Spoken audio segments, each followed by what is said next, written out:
السلام علیکم ورحمۃ اللہ وبرکاتہ۔ الحمد للہ رب العالمین والصلاة والسلام علی رسولہ محمد وآلہ واصحابہ اجمعین، اما بعد، اعوذ باللہ من الشیطان الرجیم، بسم اللہ الرحمن الرحیم۔ قل ان کنتم تحبون اللہ فاتبعونی یحببکم اللہ ویغفر لکم ذنوبکم واللہ غفور الرحیم۔ معزز خواتین و حضرات، آج کے اس دور میں اسلام کے نام پہ طرح طرح کی بدعتیں ایجاد ہیں، جبکہ اللہ کے رسول صلی اللہ علیہ وسلم کے زمانے میں اسلام مکمل ہو چکا تھا، جتنے احکام تھے سب مکمل ہو چکے تھے، اور آخری آیت جو نازل ہوئی، الیوم اکملت لکم دینکم واتممت علیکم نعمتی ورضیت لکم الاسلام دینا، اللہ تعالیٰ نے ارشاد فرمایا کہ آج ہم نے تمہارے لیے دین کو مکمل کر دیا اور اپنی نعمتیں اتمام کر دیں، اور ہم نے تمہارے لیے اسلام کو مذہب کے طور پر پسند فرمایا۔ اس کا مطلب دین مکمل ہو چکا ہے، اس میں کسی بھی طرح کے اضافے کی کوئی گنجائش نہیں ہے، لیکن آج کل مختلف فضائل کے نام پر طرح طرح کے بدعات ایجاد کر رکھے ہیں، اور اسی میں سے ایک بدعت ہے عید میلاد النبی، یعنی اللہ کے رسول صلی اللہ علیہ وسلم کی تاریخ پیدائش پر جشن منانا یا عید منانا۔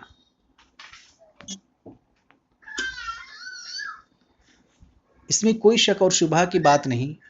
کہ دنیا میں اللہ کے رسول صلی اللہ علیہ وسلم کی آمد باعث رحمت ہے۔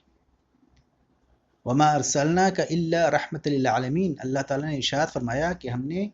نبی کریم صلی اللہ علیہ وسلم کو سارے جہان والوں کے لیے رحمت بنا کر بھیجا ہے، صرف مسلمانوں کے لیے نہیں بلکہ سارے جہان والوں کے لیے۔ تو آپ اللہ کے رسول صلی اللہ علیہ وسلم کی بعثت باعث تسکین تھی، باعث راحت تھی، اور آپ کی رسالت اور نبوت باعث نجات اور کامیابی ہے، یعنی اسی پر عمل کر کے ہم کو نجات مل سکتی ہے اور کامیابی مل سکتی ہے۔ اسی وجہ سے آپ کی پیدائش بھی بہت ہی خوشی کا مقام ہے، بہت فرط و انبساط ہے، اور سارے مسلمان اللہ کے رسول صلی اللہ علیہ وسلم بے انتہا محبت کرتے ہیں، کائنات کی ہر چیز سے زیادہ، بلکہ اپنی جان سے بھی زیادہ آپ سے محبت کرتے ہیں، اور اس بات پر ایمان رکھتے ہیں کہ اللہ کے رسول صلی اللہ علیہ وسلم سے محبت ایمان کا حصہ ہے، اور ہمارے اوپر اللہ کے رسول صلی اللہ علیہ وسلم کی محبت فرض ہے اور واجب ہے۔ ایک مسلمان کے لیے ضروری ہے اللہ اور اللہ کے رسول سے محبت کرنا۔ اس فرض میں اگر کسی نے کوتاہی کی تو اس کے ایمان میں کمی واقع ہو جاتی ہے، اور اللہ کے رسول کی محبت کی چاشنی سے کوسوں دور ہو جاتا ہے، وہ شخص کبھی مومن ہو ہی نہیں سکتا۔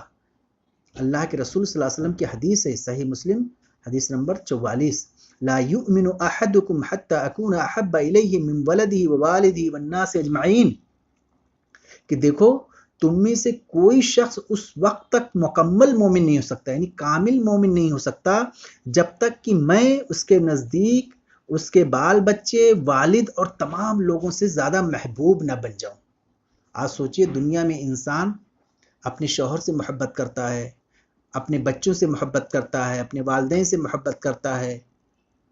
لیکن اگر اللہ کے رسول کی محبت ان تمام محبت پہ غالب نہیں ہے تو مومن نہیں ہو سکتا۔ اس حدیث کا مطلب ہے کہ ہم تمام لوگوں کو، خواتین و حضرات، ہم لوگوں کو اپنی ایمان کا جائزہ لینا چاہیے۔ کبھی ہم جو ہے شوہر کے محبت میں، کبھی اپنے لڑکوں کی محبت میں، کبھی لڑکیوں کی محبت میں ہم لوگ کتنا روتے ہیں، والدین کی محبت میں، لیکن اللہ کے رسول صلی اللہ علیہ وسلم کی محبت میں کیا ہماری آنکھوں سے آنسو نکلتے ہیں؟ اللہ کی محبت میں یہاں اللہ تعالیٰ نے، اللہ کے رسول صلی اللہ علیہ وسلم نے واضح طور پر بیان کر دیا ہے کہ کوئی شخص اس وقت تک مومن ہو ہی نہیں سکتا جب تک اللہ کے رسول صلی اللہ علیہ وسلم سب سے زیادہ محبوب نہ ہو جائے اس کے نزدیک، سب سے زیادہ، یعنی جن چیزوں سے آدمی محبت کرتا ہے اس کی محبت سب سے زیادہ اللہ کے رسول صلی اللہ علیہ وسلم سے نہ ہو، اس وقت تک وہ مومن ہو ہی نہیں سکتا۔ اس کے بعد اس کے والدین، اولاد، شوہر، بہت ساری دنیاوی چیزوں اس کی محبت آتی ہے، تو فرسٹ نمبر پہ اللہ کے رسول صلی اللہ علیہ وسلم کی محبت ہونی چاہیے۔ اب یہاں محبت کی وضاحت، مختلف قسم کے افراد سے محبت کا انداز مختلف ہوتا ہے۔ والدین سے محبت کا طریقہ الگ ہے، اولاد سے محبت کا اظہار مختلف ہے، بیوی اور شوہر سے محبت برتنے کا انداز جداگانہ ہے، اور اللہ کے اس کے رسول سے محبت کا انداز اور طریقہ الگ ہے۔ اللہ کے رسول صلی اللہ علیہ وسلم سے محبت کا کیا مطلب ہے؟ اللہ کے رسول صلی اللہ علیہ وسلم ہمارے سامنے تو نہیں ہے، تو آپ سے محبت کا مطلب یہ ہے کہ بھائی جس شخص سے محبت کرتا ہے آدمی اس کے تمام باتوں کو مانتا ہے، اگر وہ اس کی اتباع نہیں کرتا تو اس کی محبت کسی کام کی نہیں ہے۔ تو اگر اللہ کے رسول صلی اللہ علیہ وسلم کی محبت کا مطلب یہ ہے کہ اللہ کے رسول صلی اللہ علیہ وسلم نے جو کام کر کے گئے اور جس کام کو کرنے کا آپ نے حکم دیا، جس کام کو کرنے سے منع کیا، ان تمام چیزوں پہ عمل کیا جائے، تبھی یہ سچی محبت ہے، یہی سچی محبت ہے۔ اور اسی کو قرآن مجید میں ارشاد اللہ تعالیٰ نے ارشاد فرمایا، سورہ آل عمران آیت نمبر 31، قل ان کنتم تحبون اللہ فاتبعونی، اے نبی صلی اللہ علیہ وسلم آپ کہہ دیجئے مومنوں سے کہ اگر تم اللہ سے محبت کرتے ہو تو تم میری اتباع کرو، یحببکم اللہ، تو اللہ تم سے محبت کرے گا۔ سبحان اللہ، بتاؤ جس سے اللہ محبت کرنے لگے، جو اللہ کا محبوب بن جائے، کیا اس کو کوئی تکلیف واقع ہو سکتی ہے؟ ہرگز نہیں۔ وَيَغْفِرْ لَكُمْ ذُنُوبَكُمْ،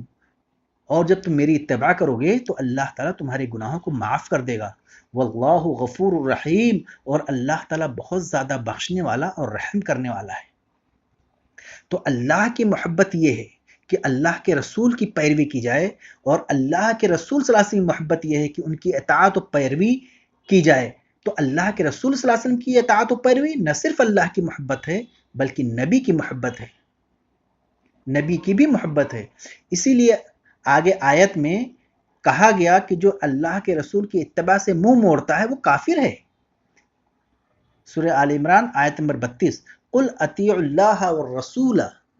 فإن تولوا فإن اللہ لا يحب الکافرین، اے نبی آپ کہہ دیجئے کہ تم اللہ کی اطاعت کرو اور اللہ کے رسول کی اطاعت کرو، اور اگر وہ لوگ منہ پھیر لیں یعنی اطاعت نہ کریں تو بے شک اللہ کافروں سے محبت نہیں کرتا۔ اس آیت سے یہ پتہ چلا کہ جو شخص اللہ اور اس کے رسول کی اطاعت نہیں کرتا ہے وہ کافروں کے زمرے میں شمار ہو جاتا ہے۔ اور ایک حدیث میں اللہ کے رسول نے فرمایا کہ من احب سنتی فقط احبنی، کہ جو اللہ میری سنت سے محبت کی گویا اس نے مجھ سے محبت کی، اور جس نے مجھ سے محبت کی وہ میرے ساتھ جنت میں ہوگا۔ ومن احبنی کان معی فی الجنہ، تو جس نے میرے طریقوں سے محبت کی، میرے سنت سے محبت کی، یعنی میرے سنت پہ عمل کیا، وہ میرے ساتھ جنت میں ہوگا۔ یہی بات اللہ کے رسول صلی اللہ علیہ وسلم کے محبت کے تقاضے سے بھی معلوم ہوتی ہے، اور آپ صلی اللہ علیہ وسلم سے محبت کا تقاضا یہ ہے کہ اللہ کے رسول صلی اللہ علیہ وسلم کا احترام کیا جائے، آپ سے قلبی محبت کی جائے، دل سے محبت کی جائے، صرف زبان سے نہیں بلکہ دل سے محبت کی جائے۔ اور دل سے محبت کا طریقہ کیا ہے کہ آپ کے احکام کی اطاعت کی جائے، آپ کی اتباع کی جائے، آپ پر درود پڑھا جائے، اللہم صلی علی محمد، اللہم صلی، یہ درود ابراہیمی جو ہے یہ پڑھتے رہنا چاہیے، اللہم صلی علی محمد وعلی آل محمد کما صلیت علی ابراہیم وعلی آل ابراہیم انک حمید مجید، اللہم بارک علی محمد وعلی آل محمد کما بارکت علی ابراہیم وعلی آل ابراہیم انک حمید مجید۔ تمام امہات المومنین یعنی اللہ کے رسول صلی اللہ علیہ وسلم کے ازواج مطہرات جو تمام مومنین کی ماں ہیں، اہل بیت، صحابہ کرام اور آپ کے نقش قدم پر چلنے والے تمام لوگوں سے محبت کی جائے، اس لیے کہ یہ وہی لوگ ہیں، اسلاف ہیں، جن کے ذریعے سے ہم کو اسلام صحیح حالت میں ملا، اور بدعت اور گمراہی سے دور رہا جائے۔ بعد کے لوگوں نے جو چیز ایجاد کر لیا، نبی کریم صلی اللہ علیہ وسلم کی محبت کی نشانی یہ بھی ہے کہ آپ کی سنت سے محبت کریں، سنت کا ہم علم حاصل کریں، حدیث پڑھیں اور حدیث پر عمل پیرا ہوں، اور حدیث کو پھیلائیں، لوگوں کو بتائیں۔ تو اس کا خلاصہ یہ ہے کہ نبی کریم صلی اللہ علیہ وسلم کی محبت کا حقیقی معیار کیسے پتہ چلے گا آپ محبت کرتے ہیں؟ وہ اطاعت رسول ہے، اتباع رسول ہے، کہ اللہ کے رسول صلی اللہ علیہ وسلم جس چیز کو کرنے کا حکم دیا اس کو کرا جائے، اور جس چیز سے روکا ہے اس سے رک جایا جائے۔ اگر کوئی شخص اللہ کے رسول کی اطاعت نہیں کرتا ہے، اللہ کے رسول صلی اللہ علیہ وسلم کی کوئی بھی بات نہیں مانتا ہے، اور اس کے باوجود دعویٰ کرتا ہے کہ میں محبت کرتا ہوں، تو وہ دعویٰ میں جھوٹا ہے۔ جیسا کہ ایک عربی شعر میں کہا گیا ہے، لو کان حبک صادقا لاطعته ان المحب لمن يحب مطیع، کہ اگر تمہاری محبت سچی ہوتی تو تم اس کی اطاعت کرتے، کیونکہ محبت کرنے والا اپنے محبوب کا مطیع اور فرمانبردار ہوتا ہے۔ یہ کیسا محبت کا دعویٰ ہے کہ جس سے تم محبت کرو اس کی کوئی بات نہ مانو؟ یہ حقیقی محبت نہیں ہے۔ یہ منافقانہ محبت ہے۔ شرک و بدعت اور تصوف میں غرق بہت سے مسلمان ہو گئے ہیں اور وہ محبت رسول کا ڈھونگ نچاتے ہیں، اور یہی لوگ ہیں جو جشن عید میلاد النبی مناتے ہیں۔ اور اس طرح سے انہوں نے ایسا رواج دے دیا ہے کہ جو سادہ عوام ہیں، بیچارے سادے نہیں جانتے، وہ اسی کو سمجھتے ہیں یہی اصل دین ہے، جبکہ حقیقت میں یہ دین میں نئی ایجاد ہے اور نبی کریم صلی اللہ علیہ وسلم کی محبت کے نام پر رسول کی دشمنی کا چور دروازہ ہے۔ یہ ایک شرکیہ اور بدعتی اعمال اس میں اندر ہوتے ہیں۔ دیکھیے اسلام میں واضح طور پر بتایا گیا ہے کہ اللہ کے رسول نے فرمایا کہ اسلام میں صرف 2 عیدیں ہیں، اور جس کی تعین کر دی گئی ہے وہ کیا ہے؟ عید الفطر اور عید الاضحیٰ۔ یہ تیسری چیز جو عید کا لفظ ہے یہ بدعت میں شمار ہوگا۔ نمبر 2، اسلام میں کسی کی تاریخ پیدائش منانے کا کوئی تصور ہی نہیں ہے۔ اللہ کے رسول صلی اللہ علیہ وسلم کی آپ حدیث پڑھتے چلے جائیے، آپ تاریخ پڑھیے، اللہ کے رسول صلی اللہ علیہ وسلم کی 4 بیٹیاں پیدا ہوئیں، بیٹے بھی پیدا ہوئے، ظاہر بات ہے ان کی تاریخ پیدائش بھی آتی تھی، جبکہ صحابہ اکرام اللہ کے رسول صلی اللہ علیہ وسلم کے ایک ایک عمل کو نوٹ کرتے تھے، ایک ایک حرکت کو آپ نے حدیثوں میں بیان کیا ہے، لیکن کہیں بھی یہ ذکر نہیں ملتا کہ آپ کی 4 بیٹیاں پیدا ہوئیں، بیٹے پیدا ہوئے اور کسی کی تاریخ پیدائش پر آپ نے جشن ولادت منایا ہو۔ نہ آپ نے منایا، نہ آپ نے صحابہ اکرام کا حکم دیا منانے کا۔ آپ کی تاریخ پیدائش بھی اللہ تعالیٰ نے آپ کو 63 سال زندگی دی، ہر سال آپ کی تاریخ پیدائش بھی آتی تھی، لیکن کسی بھی حدیث سے یہ ثابت نہیں ہے کہ جب ماہ ربیع الاول کا مہینہ آتا تھا تو کسی صحابی نے منایا ہو جشن عید آپ کی تاریخ پیدائش، یا اللہ کے رسول صلی اللہ علیہ وسلم نے کسی صحابی کو حکم دیا ہو۔ تابعین صحابہ ہر ایک کی تاریخ آپ کھنگالئے، کہیں بھی یہ ثبوت نہیں ملتا ہے کہ کسی نے اللہ کے رسول صلی اللہ علیہ وسلم کی تاریخ پیدائش منایا ہو۔ تو اس کا مطلب کہ بعد میں جو لوگوں نے ایجاد کیا یہ غیر مسنون ہے اور بدعت ہے۔ تیسری چیز یہ ہے کہ اللہ کے رسول صلی اللہ علیہ وسلم کی تاریخ پیدائش اور تاریخ وفات، تو آپ کی جو تاریخ وفات ہے وہ 12 ربیع الاول ہے، اس میں کوئی اختلاف نہیں، یعنی 12 ربیع الاول کو آپ کی وفات ہوئی، لیکن تاریخ پیدائش میں علماء کے درمیان، مورخین کے درمیان اختلاف ہے، کسی نے 2 ربیع الاول کہا، کسی نے 8، کسی نے 10، کسی نے 12، کسی نے 17، کسی نے 18، لیکن جو زیادہ مشہور اقوال ہیں ان میں سے 9 اور 12 ربیع الاول ہے۔ تو اگر 9 ربیع الاول کو تاریخ پیدائش مناتے ہیں تو 12 کو جشن منانا ایک طرح سے کھلواڑ مانا جائے گا۔ اسی طرح سے اگر 12 ربیع الاول کو جشن مناتے ہیں تو 12 ربیع الاول تو تاریخ وفات ہے، تو کیا آپ اللہ کے رسول کی وفات کا جشن مناتے ہیں؟ نعوذ باللہ۔ تو اللہ کے رسول صلی اللہ علیہ وسلم کی تاریخ پیدائش میں اختلاف بھی اسی لیے ہے، اللہ تعالیٰ نے امت کے درمیان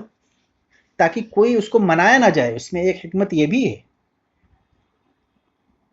اور انسان جو لوگ مناتے ہیں وہ قیاس کریں کہ کیا اگر آپ کے 12 ربیع الاول آپ کے والد پیدا ہوئیں اور اسی دن وفات بھی پا جائیں تو آپ کیا منائیں گے؟ ان کا وہ یوم وفات منائیں گے یا یوم ولادت؟ چوتھی چیز یہ ہے کہ دنیا والے جنم دن جو مناتے ہیں وہ زندہ لوگوں کا مناتے ہیں، کیونکہ مرنے کے بعد تو نہ ختم ہونے والا غم لاحق ہو جاتا ہے۔ آپ دیکھیں یہاں پر بھی برتھ ڈے منایا جاتا ہے، تو کن کو مناتے ہیں؟ جو لوگ زندہ ہیں، لیکن اگر کوئی مر گیا تو زندہ رہتے ہوئے اس کا یوم پیدائش تو نہیں مناتے، تو گویا کہ یہ بھی اسلام کی نظر میں جائز نہیں ہے۔ اچھا، نبی کریم صلی اللہ علیہ وسلم کی تاریخ ولادت میں اختلافی اس بات کا غماد ہے کہ پہلے زمانوں میں آپ کی تاریخ پیدائش کا جشن نہیں منایا گیا، اگر منایا جاتا تو وہ فکس ہوتا۔ تو جب ہم تاریخ کی برگردانی کرتے ہیں تو یہ پتہ چلتا ہے کہ سب سے پہلے 7ویں صدی ہجری میں عراق کے شہر موصل میں یہ بدعت ایجاد کیا گیا، اور اس زمانے میں کچھ لوگ جھوٹی حدیثیں بھی گڑھتے تھے، اور اس طرح سے ایک بادشاہ تھا جو بہت ہی فضول خرچ تھا، اس کے ساتھ عید میلاد مناتا تھا اور اپنی استطاعت کے ساتھ لوگوں کو بلاتا تھا۔ اس کی بہت ساری وجوہات بھی بیان کیے جاتے ہیں۔ لوگ کہتے ہیں کہ ہر سال جب جشن عید میلاد مناتے ہیں تو محبت رسول میں اضافہ ہوتا ہے، حالانکہ ہمیں یہ معلوم ہے کہ اللہ تعالیٰ نے نبی کریم صلی اللہ علیہ وسلم کا ذکر دنیا میں سب سے زیادہ بلند کیا۔ اللہ کا فرمان ہے وَرَفَعْنَا لَكَ ذِكْرَكَ کہ اے نبی ہم نے آپ کے ذکر کو بلند کیا ہے۔ تو اللہ کے رسول صلی اللہ علیہ وسلم کا غور کیجئے، اللہ کے رسول صلی اللہ علیہ وسلم کا ذکر کتنا بلند ہے، یعنی دن بھر میں کتنی بار اذان ہوتی، کتنی بار نمازیں ہوتی، کتنی بار تلاوت کرتے، درس قرآن کرتے، درس حدیث کرتے، اور ہر چیز میں اللہ کے رسول صلی اللہ علیہ وسلم کا نام آتا ہے۔ تو کیا سال میں ایک بار ذکر کرنے سے محبت رسول میں اضافہ ہوگا، یا جو ہم ڈیلی کرتے ہیں اس میں اضافہ ہوتا ہے؟ تو یہ دلیل بھی بالکل بوگس ہے، اس سے ہرگز نہیں، یہ ایک دھوکہ ہے۔ اسی طرح سے یہ کہا جاتا ہے کہ اس جشن کے ذریعے نبی کریم صلی اللہ علیہ وسلم کے اوصاف اور نسب جاننے کا موقع ملتا ہے۔ ایک مسلمان کے لیے نبی کریم صلی اللہ علیہ وسلم کی زندگی میں نمونہ ہے، اس لیے ہمیشہ آپ کی سنت اور آپ کے اوصاف کو جاننا ہے تاکہ اس کے اوصاف کے ہم بھی حامل بنیں۔ اور جو صرف ایک دن سال میں متعین کرتے ہیں ان کے پاس جشن میلاد سے زیادہ دنیاوی مقاصد ہوتے ہیں۔ اسی طرح سے بہت سے لوگ یہ دعویٰ کرتے ہیں کہ اس دن ذکر کرنے سے، تلاوت کرنے سے، درود پڑھنے سے، اظہار محبت کرنے سے، صدقہ اور خیرات کرنے کا موقع ملتا ہے، لیکن یہ سب سارے جھوٹے بہانے ہیں، اس سے صرف دنیاوی مقاصد حل ہوتے ہیں۔ نبی کریم صلی اللہ علیہ وسلم کی ذات گرامی ایک مومن کے لیے نمونہ ہے، اور ایک مومن ہونے کی حیثیت سے ہر وقت ہمیں اللہ کے رسول صلی اللہ علیہ وسلم کا ذکر کرنا چاہیے، آپ پر درود بھیجنا چاہیے۔ اور اسی طرح سے جو لوگ اس میں شامل ہیں، خود بریلی طبقے کی بہت ساری کتابوں میں میلاد شریف کے منانے کا منع کیا گیا ہے، بعد میں ایجاد ہوا، اور آج کل جشن عید میلاد کے نام سے بہت سارے خرافات، بہت ساری بدعقیدگی اور بہت سارے گستاخیاں کی جاتی ہیں اللہ کے رسول صلی اللہ علیہ وسلم کے لیے۔ تو بہرحال اللہ کے رسول نے فرمایا کل بدعت ضلالہ وکل ضلالۃ فی النار۔ اگر کوئی شخص بدعت ایجاد کرتا ہے، یعنی جو چیز اللہ نے کے رسول صلی اللہ علیہ وسلم نے نہیں کی اور آپ کے صحابہ نے نہیں کی، تو وہ بدعت ہے، اور ہر بدعت گمراہی ہے، وکل ضلالۃ فی النار، اور ہر گمراہی جہنم میں لے جانے والی ہے۔ ہمارے لیے جو نمونہ ہے، ہمارے لیے جو اسوہ ہے، لقد کان لکم فی رسول اللہ اسوۃ حسنہ، کوئی بھی کام اگر ہو رہا ہے تو یہ صحیح یا غلط، ہم کو یہ دیکھنا پڑے گا کہ اللہ کے رسول صلی اللہ علیہ وسلم کی زندگی میں یہ کام کیا گیا کہ نہیں، اس لیے کہ وہ خیر القرون تھے۔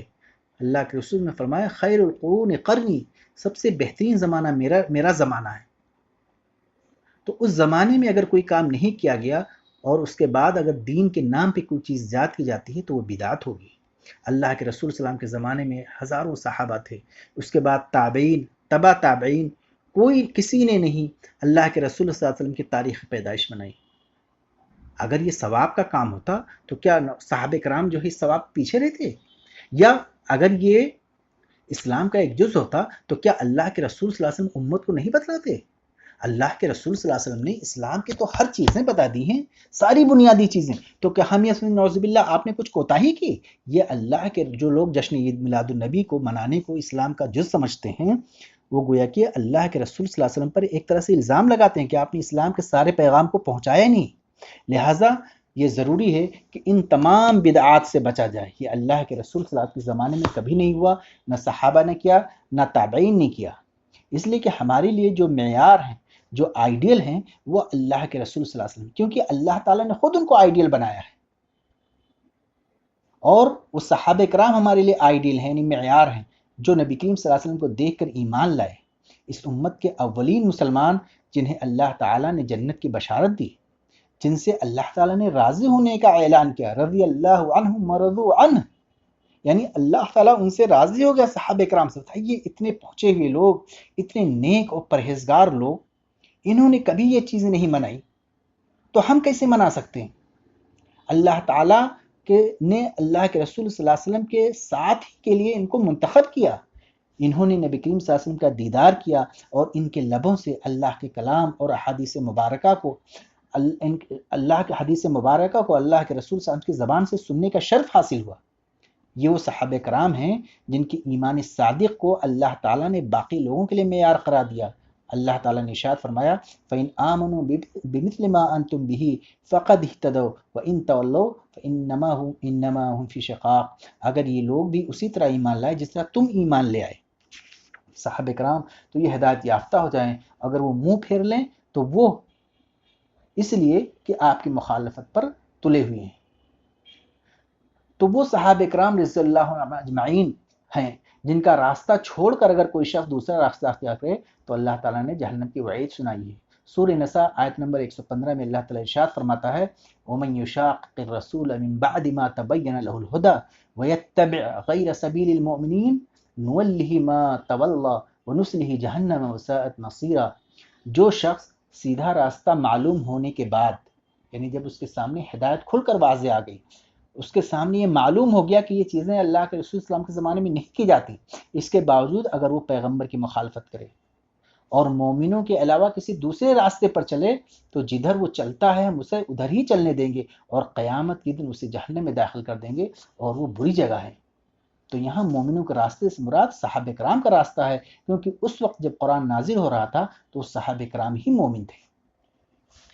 تو اس کا مطلب یہ ہے کہ مسلمانوں کو عملی زندگی میں اپنے سامنے قرآن اور حدیث کو ہی رکھنا چاہیے، یعنی ہم کو دین میں کیا کرنا ہے، اسلام کے مطابق کیسے چلنا ہے،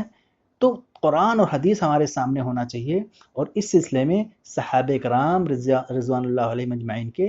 طرز عمل سے، ان کے طریقوں سے ہم کو رہنمائی لینی چاہیے اور یہ دیکھنا چاہیے کہ انہوں نے قرآن اور حدیث پر کیسے عمل کیا، کیونکہ انہی شخصیت کو اللہ تعالیٰ نے حق کا معیار قرار دیا اور انہی کو کہا کہ یہ حق پر ہے۔ خاص طور سے جب ایسے مسائل ہوں جو اختلافی مسائل ہوں تو قرآن و حدیث اور صحابہ کرام کے طرز عمل کی روشنی میں ان مسائل کو حل کیا جائے اور ان کا فیصلہ اپنی خواہشات یا اپنے مخصوص نظریات کے مطابق نہیں حل کیا جانا چاہیے، نہ ہی اپنی دماغ کو اس میں لگانا چاہیے، بلکہ ہمیشہ یہ دیکھنا چاہیے کہ قرآن اور حدیث میں اس کا کیا حکم ہے۔ اسی اختلافی مسائل کا ذکر کرتے ہوئے قرآن مجید میں ارشاد ہے سورہ نساء آیت نمبر 62 یا ایھا الذین آمنوا اطیعوا اللہ واطیعوا الرسول واولی الامر منکم، اے ایمان والو تم اللہ تعالیٰ کا حکم مانو اور رسول صلی اللہ علیہ وسلم کا حکم مانو، اور تم میں سے جو اول الامر یعنی جو حکمراں ہیں، لیکن اگر کسی بات میں اختلاف ہو جائے تو اسے اللہ اور رسول کی طرف پلٹا دو اگر تم اللہ اور آخرت کے دن پر ایمان رکھتے ہو، اور یہی تمہارے حق میں بہتر ہے اور اس کا انجام بہت اچھا ہے۔ اس آیت میں واضح طور پر بتایا گیا کہ جب بھی کوئی اختلافی مسائل ہو تو اللہ اور اس کے رسول پر پلٹانے کا حکم ہے۔ اور اس سے ایک بات اور بھی معلوم ہوئی کہ کوئی بھی ایسا حکم نہیں ہے، کوئی بھی ایسا مسئلہ نہیں ہے جس کا حل قرآن اور حدیث میں موجود نہ ہو، یعنی جتنے بھی اختلافی مسائل ہیں ان کو پلٹانے کا حکم اللہ تعالیٰ نے کس پہ دیا؟ قرآن اور حدیث میں۔ اس کا مطلب کہ تمہارے جو بھی اختلاف ہیں ان تمام مسائل کا حل قرآن اور حدیث میں موجود ہے۔ اگر قرآن اور حدیث میں مسائل کا حل موجود نہ ہو تو صرف پلٹانے کا کوئی مطلب نہیں۔ تو قرآن میں واضح طور پر کہا گیا ہے کہ جب بھی تم میں کوئی اختلاف پیدا ہو جائے تو اس مسائل کو قرآن اور حدیث کی طرف موڑ دو اور یہی تمہارے حق میں بہتر ہے۔ اسی طرح سے حدیث میں اللہ کے رسول صلی اللہ علیہ وسلم کا ارشاد گرامی ہے کہ اوصیکم بتقوی اللہ والسمع والطاعہ، میں تمہیں اللہ تعالیٰ کے تقوی کا حکم دیتا ہوں، بات سننے کا اور اطاعت کرنے کا تاکیدی حکم دیتا ہوں، اگرچہ وہ حبشی غلام ہی کیوں نہ ہو، اور میرے بعد تم میں سے جو زندہ رہے گا وہ عنقریب میری امت میں بہت زیادہ اختلاف دیکھے گا، تو اس اختلاف کے وقت میں تم میری سنت کو لازم پکڑنا اور میرے خلفائے راشدین خلفاء کی سنت کو لازم پکڑنا جو ہدایت یافتہ ہیں اور جو نیکوکار ہیں، تم اسے مضبوطی سے تھام لینا اور ہاتھ سے نکلنے نہ دینا، تم نئے نئے کام ایجاد نہ کرنا، کیونکہ ہر نیا کام بدعت ہے اور ہر بدعت گمراہی ہے۔ تو اس حدیث میں واضح طور پر اللہ کے رسول صلی اللہ علیہ وسلم نے بتلا دیا ہے کہ ہمارے بعد امت میں اختلاف پیدا ہوں گے مختلف مسائل میں، لیکن اس وقت جو ہے سنت پہ عمل کرنا بہت ضروری ہے۔ اگر ہر شخص اپنے خواہشات اور اپنے جو بھی اس کے من میں آئے وہ کرتا رہے گا تو ایسی صورت میں اختلاف ختم نہیں ہوں گے بلکہ ان میں اور اضافہ ہوگا۔ آپ اس حدیث میں غور کیجئے تو اللہ کے رسول صلی اللہ علیہ وسلم نے کہا کہ پہلے اپنی سنت پہ اور خلفائے راشدین کے طریقے پر عمل کرنے کا ذکر کیا اور پھر نئے نئے کام کو ایجاد کرنے سے منع فرمایا۔ تو تو جتنے بھی متنازع، جتنے بھی اختلافی مسائل ہیں، ان میں سے یہ جشن عید میلاد النبی منانا، اس کے اوپر چراغاں کرنا، جھنڈیاں لگانا، نعت خوانی کرنا، یہ سب محفلیں کرنا، یہ سب چیزیں اسی بدعت میں آتی ہیں، کیونکہ اللہ کے رسول صلی اللہ علیہ وسلم کے زمانے میں اس کا کوئی ثبوت نہیں تھا، اس کا کوئی تصور نہیں تھا۔ خلفائے راشدین میں سے کسی نے اپنے دور خلافت میں نہیں منایا، اور نہ ہی اس کے بعد تابعین اور تبع تابعین نے اس کو منایا۔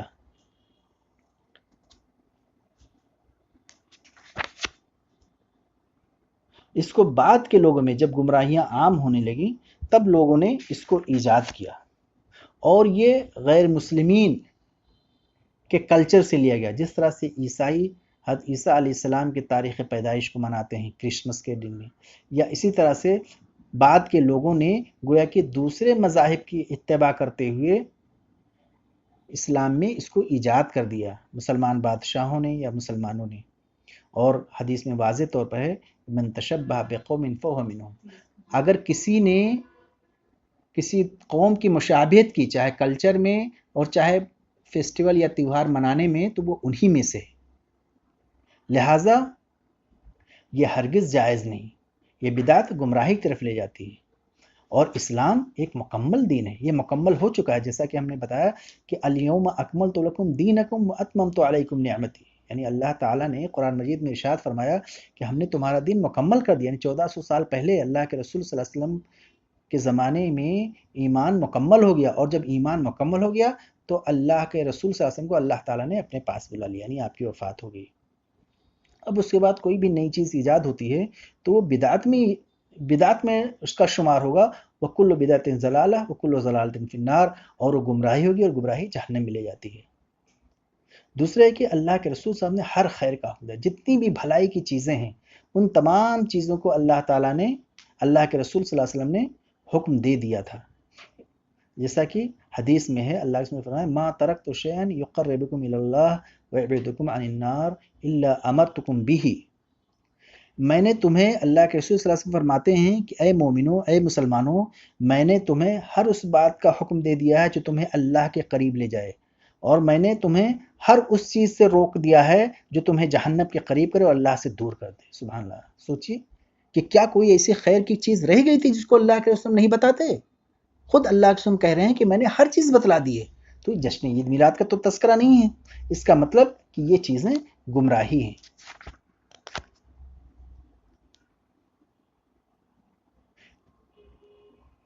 تو ان احادیث سے معلوم ہوا کہ کوئی بھی خیر اور بھلائی کا ایسا کام نہیں ہے جس کو اللہ کے رسول صلی اللہ علیہ وسلم نے بتلایا نہ ہو اور جس کو آپ نے امت کو حکم نہیں دیا ہو، اور کوئی شر اور برائی کا عمل ایسا نہیں ہے جس سے آپ نے امت کو روک نہ دیا ہو۔ لہٰذا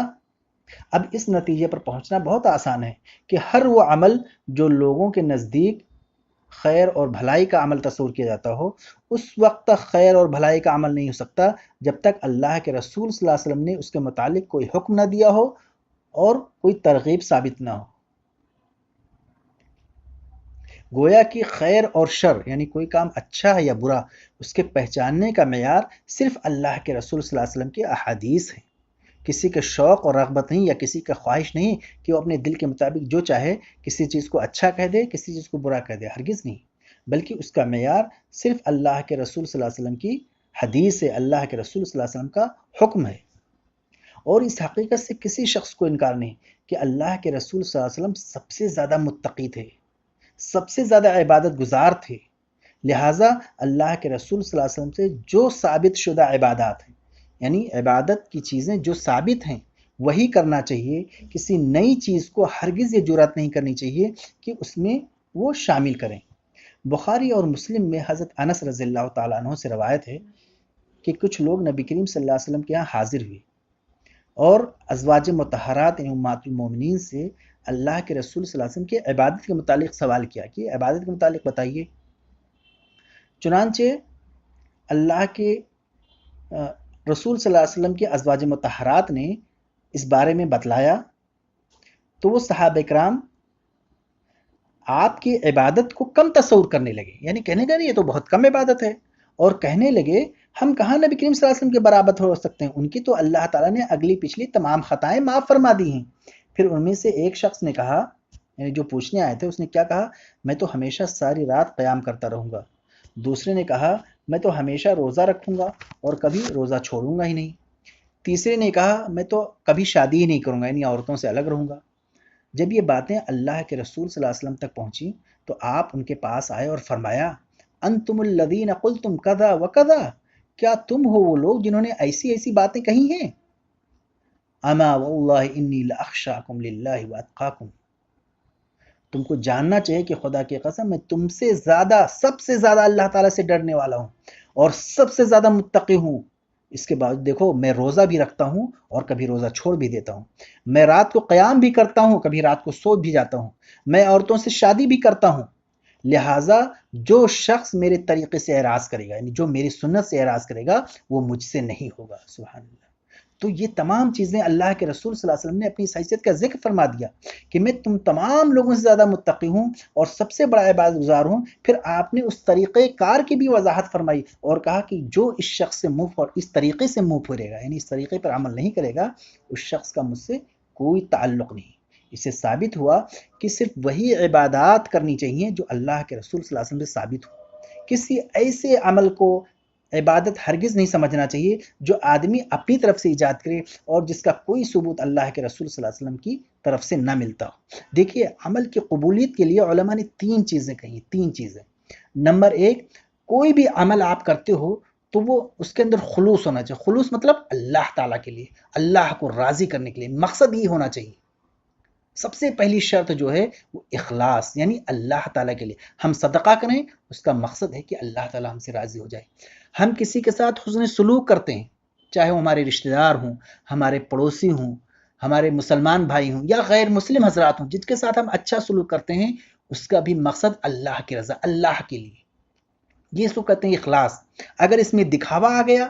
کہ لوگ ہم کو یہ کہیں وہ کہیں تو وہ نیک کام نہیں ہوگا، اس نیکی میں بٹا لگ جاتا ہے۔ تو سب سے پہلی چیز اخلاص، یعنی اللہ کے لیے۔ دوسری چیز یہ ہونا چاہیے کہ ہم اسی طریقے سے عبادت کا کام کریں جس طرح سے اللہ کے رسول صلی اللہ علیہ وسلم نے کیا۔ مثال کے طور پر نماز میں مغرب میں اللہ کے رسول نے 3 رکعت فرض نماز پڑھی، اگر کوئی 4 رکعت پڑھ لے گا تو بھلے ہی بہت اخلاص ہے اللہ تعالیٰ کے لیے، لیکن اس کا نماز قبول ہی نہیں ہوگا، اس لیے کہ وہ اللہ تعالیٰ، اللہ کے رسول صلی اللہ علیہ وسلم کی سنت کے مخالف ہے۔ تو دوسری سب سے بڑی شرط یہ ہے کہ وہ عبادت اللہ کے رسول صلی اللہ علیہ وسلم کے طریقے کے مطابق ہو، یعنی جیسا آپ نے بتایا۔ تو یہ چیزیں بہت ضروری ہیں۔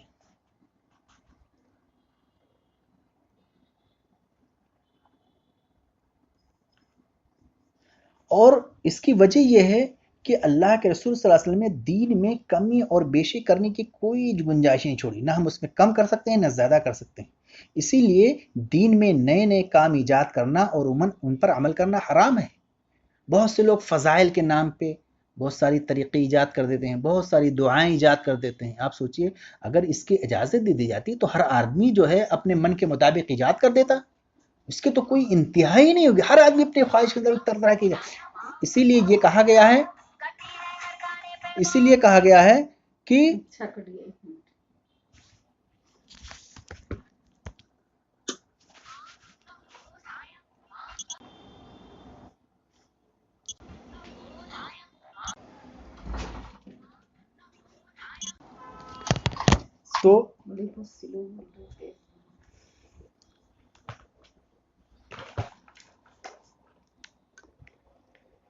دین اسلام میں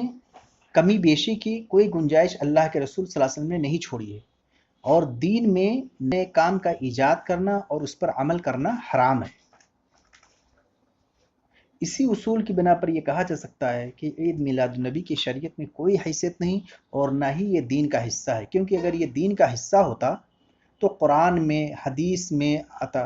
صحابہ کرام رضی اللہ عنہم اجمعین جو اللہ کے رسول صلی اللہ علیہ وسلم ایک ایک عمل کو ریکارڈ کرتے تھے اور انہوں نے پورا بیان فرمایا، اس کا کوئی ثبوت ضرور ملتا ہے، ان کے کسی بھی طرز عمل میں اس کا کوئی ثبوت نہیں ملتا ہے۔ اور اللہ کے رسول صلی اللہ علیہ وسلم نے اپنی امت کو واضح طور پر صرف عید الفطر اور عید الاضحیٰ 2 عیدوں کے بارے میں فرمایا، اگر یہ بھی کوئی عید ہوتی تو اس کے بارے میں ضرور فرماتے۔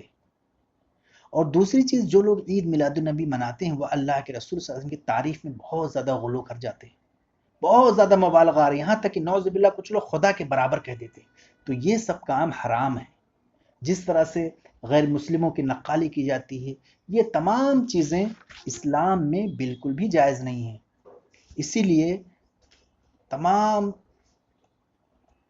نیک لوگوں سے، تمام متقی لوگوں سے، تمام جو اللہ تعالیٰ کے قریب ہیں، ان سے یہ امید کی جاتی ہے کہ وہ صرف وہی کام کریں گے جو اللہ کے رسول صلی اللہ علیہ وسلم سے ثابت ہے، جو قرآن مجید میں ہے۔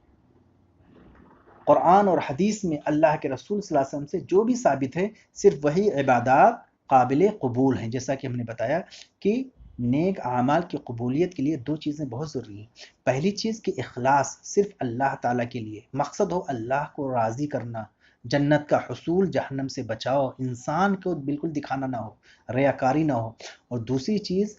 وہ جیسے اللہ کے رسول صلی اللہ علیہ وسلم نے حکم دیا اسی طریقے سے عمل کیا جائے، جس طرح سے اللہ کے رسول صلی اللہ علیہ وسلم کرتے تھے اور جو صحابہ اکرام سے ثابت ہے۔ تو ان تمام چیزوں پہ ہم کو عمل کرنا چاہیے اور غور کرنا چاہیے کہ وہ تمام جہالت کی چیزیں، بدعت کی چیزیں جو امت میں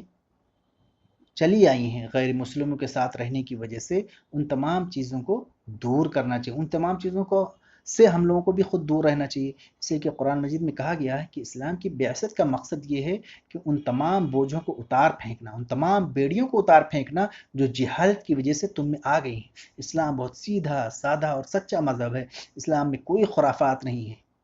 لہٰذا اللہ تعالیٰ سے دعا ہے کہ ہم انہی چیزوں پہ عمل کریں جو احادیث سے ثابت ہیں، جو قرآن سے ثابت ہیں۔ اللہ تعالیٰ ہمیں سیدھے راستے کی طرف ہدایت دے۔ وآخر دعوانا ان الحمد للہ رب العالمین۔